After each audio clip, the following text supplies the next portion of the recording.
miners who changed the game forever. It started with a hum, faint, constant, almost forgettable. Yet that hum would soon evolve into the heartbeat of an entirely new digital economy. Few understood what these early miners were doing, and even fewer believed their work would matter. But in dusty basements, cluttered garages, and dimly lit rooms, a revolution was quietly powering itself into existence. Today, mining shapes the backbone of some of the world's most influential digital networks. But to understand why this matters, why miners became both heroes and villains in the story of cryptocurrency, we must trace their origins. Because before mining became industrial, controversial, and fiercely competitive, it was simply a small group of individuals securing a fragile idea. In the early days, mining was almost poetic. A single laptop could discover blocks, rewarding users with coins that had little to no value. These miners weren't chasing wealth. They were testing whether a decentralized system could survive its infancy. Every solved block was proof that ordinary people, not institutions, could keep a network alive. It was the purest form of digital cooperation, but the reveal came quickly. As the network grew, the math grew harder. Blocks demanded more power. Laptops gave way to gaming rigs, and gaming rigs gave way to custom-built hardware. The race for efficiency began, and with it came the shift that would define the future of mining. What started as a hobby transformed into an industry. Electricity became the new currency. Cooling systems became as important as code. And miners, once viewed as curious pioneers, suddenly found themselves at the center of a technological arms race. Unknown to them, their work would spark debates that stretched far beyond the world of crypto. The rise of mining didn't just strengthen the network. It challenged old ideas about value, energy, and ownership. And as miners scaled their operations, a new question surfaced, one that would shape every chapter that followed. Who truly controls a decentralized system when its power lies in the hands of those willing to consume the most energy? The shift from casual experimentation to competitive mining happened faster than anyone expected. As block rewards gained value, miners realized they were no longer maintaining a simple digital ledger. They were participating in an economic system with real stakes. Graphics cards disappeared from store shelves. Forums filled with stories of improvised rigs balanced on crates, cooled by desk fans running day and night. The hum had grown louder, and with it came ambition. But ambition carried consequences. As more miners joined, the difficulty rose. The energy costs increased. What once felt like a community-driven effort began to resemble a worldwide contest where only the most efficient could survive. Some saw this as proof that the system was working precisely as designed, incentivizing constant improvement. Others worried that mining was drifting away from the ideals of fairness and accessibility that defined the early days. Tensions grew as small miners struggled to keep up. Electricity bills soared. Hardware aged quickly. The dream of earning coins from a personal computer faded. Large players appeared.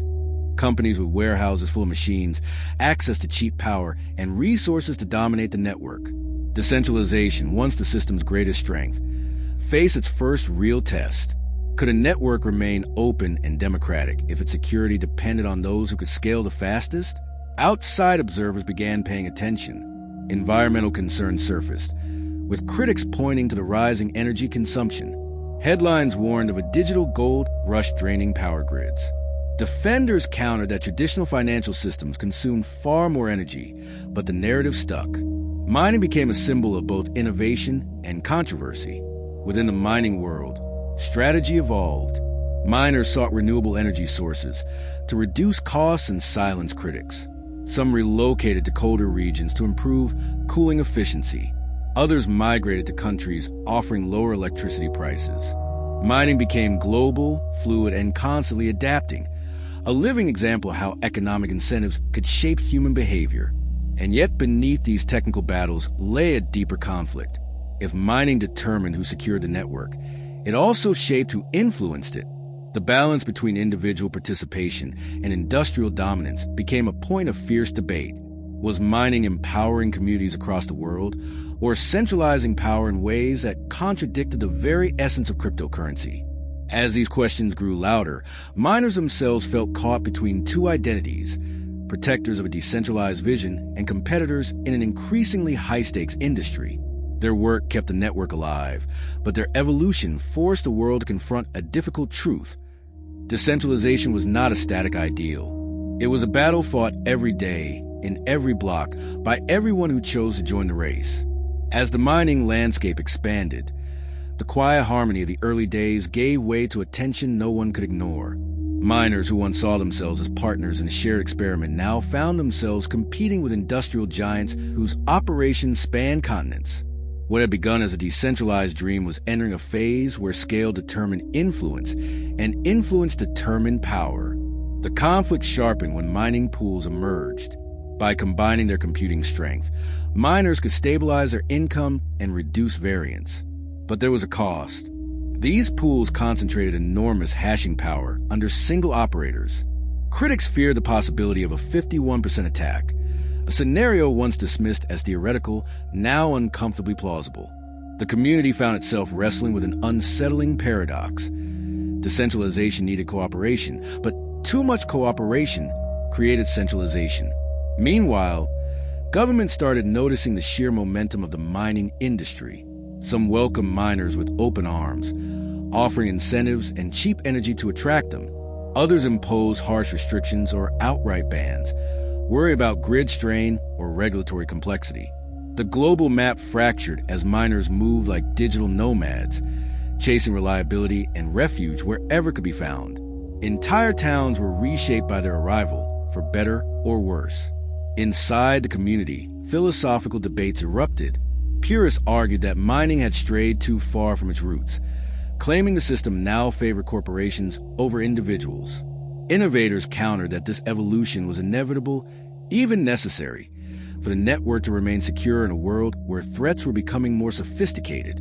Every improvement in hardware, from GPUs to ASICs, pushed the conversation further from sentiment and closer to survival. The emotional toll was heavy. Some early miners felt pushed out of the very revolution they helped build. Their contributions had mattered in the beginning, but the race had become too fast, too expensive, too consuming.